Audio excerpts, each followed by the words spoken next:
ये भैया हम लोग गीत गा के विजय बंजारा ग्राम रेवती सभी भोजपुरी समाज के हम गोड़ छू के गोड़ लगतनी। बहुत ही सौभाग्य के बात बा कि आज हमनी के टैलेंट विस्टा के माध्यम से एगो गाना गावे के मौका मिलल बा। हम वो कंपनी का धन्यवाद देम कि जैसे हमरा के आगे बढ़ौनी वैसे सब भाई के आगे बढ़ाई। हमारे को लोकगीत बतावे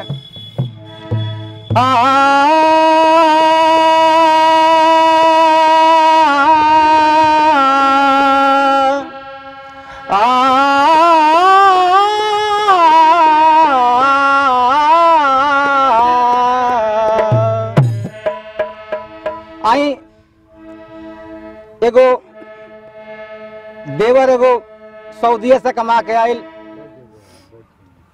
आप बहुत कुछ लेके आयल, अपना भौजाई के देहलस।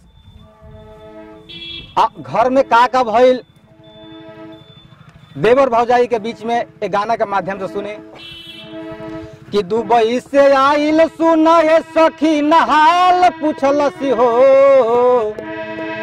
कि दुबई से आइल सुना ये सखी नहाल पूछलसी हो कि देवरा आवते आवते घर में दोनों गाल कटलसी हो कि देवरा आवते आवते घर में दोनों गाल कटलसी हो।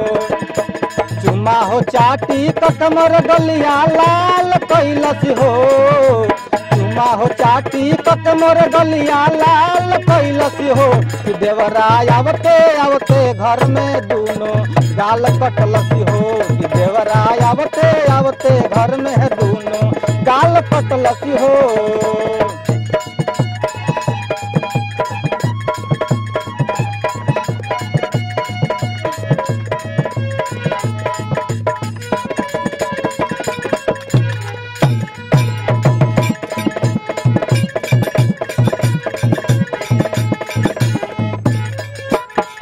और का एक कत में कटलसी गलिया छुए लागल ढोढ़ी,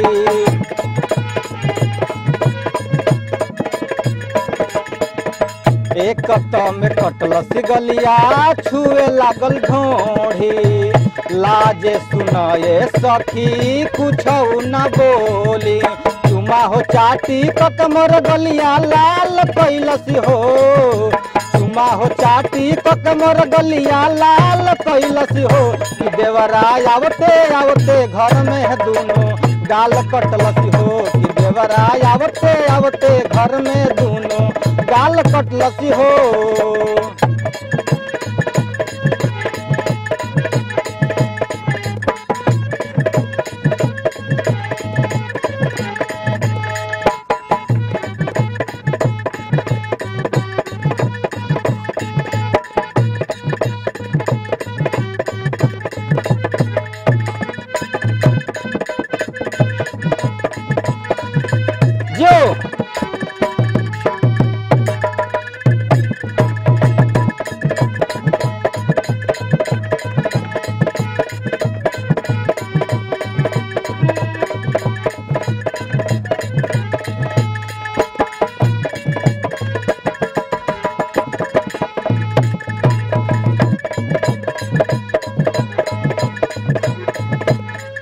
और का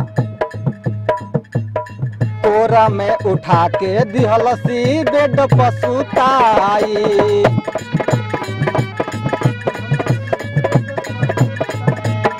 तोरा में उठा के दिहलसी बेड पसुताई। हमरो मन सखी दिल सनकाई,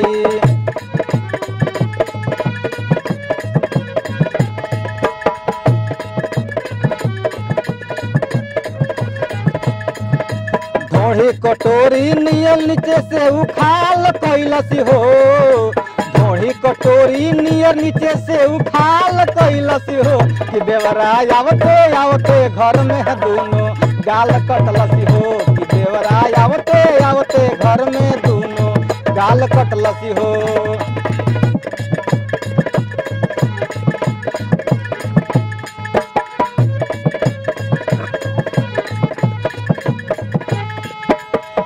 राकेश बिहारी दिहले ढके दोनों मिस हो,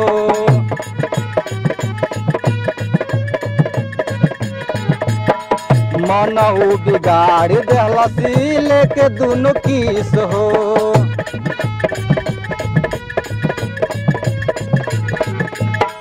राकेश बिहारी धके देले दोनों मिस हो।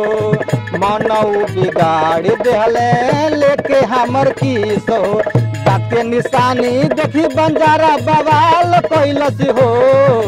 दाँत के निशानी देखी बंजारा बवाल कैलसी हो कि देवरा आवते आवते घर में दोनों गाल कटलसी हो। कि देवरा आवते आवते घर में दोनों गाल कटलसी हो।